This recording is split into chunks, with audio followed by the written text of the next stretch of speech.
Sveiki, toliau dalinuosi savo suvokimais, kas aš esu, kad aš esu sąmoningas žmogus, kas tas sąmoningumas manyje, tai sąmonė žmoguje yra plati beribė tam tikrų vibracinių dažnių, energijų dar kitaip vadinamų, erdvė.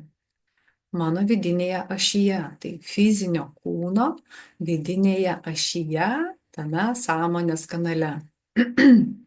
Tada, kai tai suvoki, yra labai paprasta suprasti, kad aš save kuriu.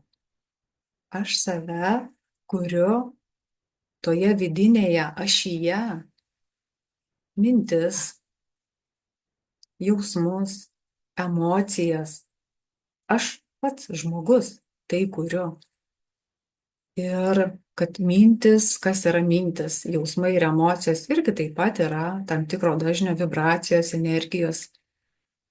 Ir ką kuriu savo mintise, taip jaučiuosi savo viduje, su kokiamis energijomis tai kuriu, taip ir jaučiuosi ir pritraukiu visą tai tiek savo viduje susikuriu, su tomis energijomis, ar kūrenčiomis, ar greunančiomis, čia kaip pavadinsime, ir visą tai aplink save paskleidžiu savo energetinėme lauke tas vibracijas, energijas ir pritraukiu tada išorėje visą tai. Ir kai žmogus suvokia, kad jisai pats save, kad jisai kūrė mintis, ne mintis jį kūrė, ir kad ateina mintis ir tu stebi ir supranti, kad minčių energijos irgi gali nebūti nebūtinai mūsų. Minčių energijos priklauso irgi, ką žiūrime, ką klausome.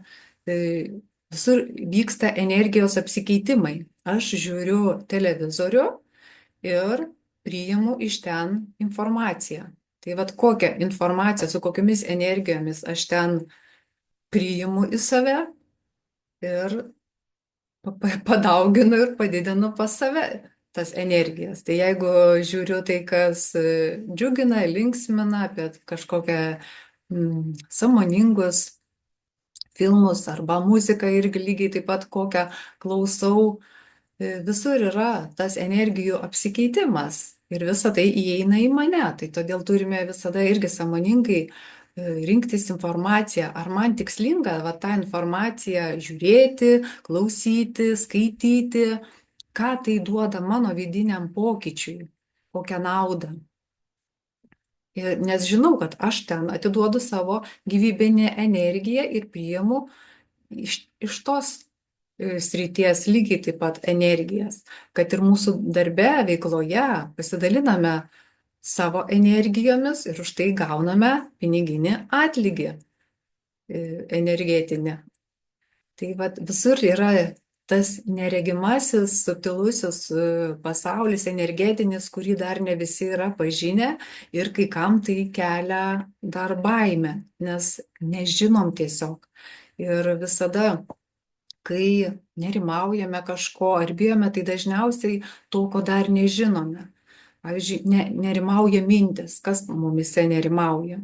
Mintise mes pradedam nerimauti to, ko dar nėra, nes nežinau, kaip tai viskas bus. Bet tiesiog savo pasakau, nes aš tai kuriu ir kuo daugiau nerimauju, tuo daugiau didinu tą nerimo energiją savyje. Pasakau, kad aš tai esu čia ir dabar. Dabar yra viskas gerai, tos situacijos dar nėra, ar kažkokio egzamino, ar kažkur kažką nuvykti, reiks kalbėti ir nežinau, kaip kas ten bus. Ir jau pradedu į priekį galvoti, kurti, kuriu aš pats, kaip ten kas bus, o kodėl ten tai bus. O galiu savo pasakyti, kad viskas bus taip, kaip man yra geriausiai. Ir save taip nuraminti, savo mintis, savo vidų, nes aš tai esu dabar, ne tai, kas dar bus, arba praeitie, kai gyvename tose situacijose, kurios jau įvyko. Taip pat tada savo energiją aš atiduodu į praeitį, bet aš nebūnu čia ir dabar. Ir tada tu labai viską, žinodamas visumą savyje, tiek fizinio kūno, ta sandara, funkcijos, kaip viskas veikia ir kaip mano vidiniai ašyje, mano pačios kūryba veikia mano fizinį kūną, kaip pritraukiu ligas per skausmą. Kas yra skausmas? Lygiai taip pat energija. Ir kada aš pradedu savo fiziniam kūne jausti skausmą, kai aš savo viduje, mintise ir įsiskaudinu, įsižeidžiu, kaltėje jaučiuosi, kaltas toks, nepriimu savęs, toks, koks esu ir va, kuriu tame negatyvume. Tiesiog tose energijose, vibracijose, nes aš tai apie tai dar nežinau ir nesuvokiu, kad tai manyje, ką aš kuriu savo viduje, su kokiamis tomis energijomis, vibracijomis ir sukuriu ir tas ligas, taip ir vadinasi. Pavyzdžiui, piktybinės ląstelės dauginasi žmoguje greičiau negu gerybinės. Tai jau ir rodo tas pats žodis - piktas, pykčio energija, kuriu savo viduje. Ir taip jaučiuosi ir pritraukiu per fizinį kūną, net yra tie patys pavadinimai pavadinti. Taip, kad pažinę tą savo savyje visumą ir fizinio kūno, kaip kas yra mumise, sandara ir vidinę tą ašį, sąmonės kanalą, kokie pas mus mumise yra tie sąmoningumo lygmenys, kas yra ta dvasia manyje, kas yra siela manyje.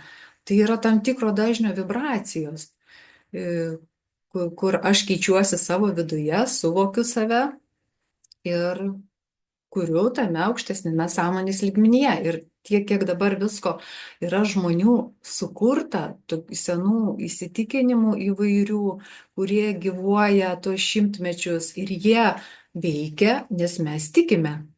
Bet kai žmogus pradeda pats save pažinti, savo visumą, tą energetinę ašį, sąmonės kanalą, lygmenis tuos, kas manyje vyksta tose naujuose lygiuose, kai aš pasikeičiu savo viduje ir kur yra lygos, o kur aš jau kuriu savyje be lygų, kai sako, visos lygos yra nuo nervų. Tai dėl ko nervuojamės tada? Kas yra tie nervai?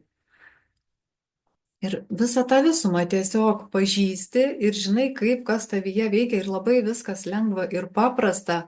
Ir tada žmogus net nustemba, sako, tiek visur visko ėjau, skaičiau, domėjausi, o sako, čia taip viskas manyje yra paprasta, tik to dar nežinome. Ir kam įdomu save pažinti, savyje visumą pažinti per tą tokį paprastumą, kviečiu į projektą Visumos savyje sąmoningas pažinimas. Nuo balandžio 22 dienos bus įrašai, bus galima perklausyti jums patogiu laiku, užduoti klausimus, kokie jums iškils tuo metu ir savyje pažinti per paprastumą ir aiškumą tą visumą ir kurti joje. Ne tik pažinti mes turime ir atėjome į žemę kurti, ką išskleisti savo kūrybinį potencialą vis per naujus tam tikrus mumise esančius lygius.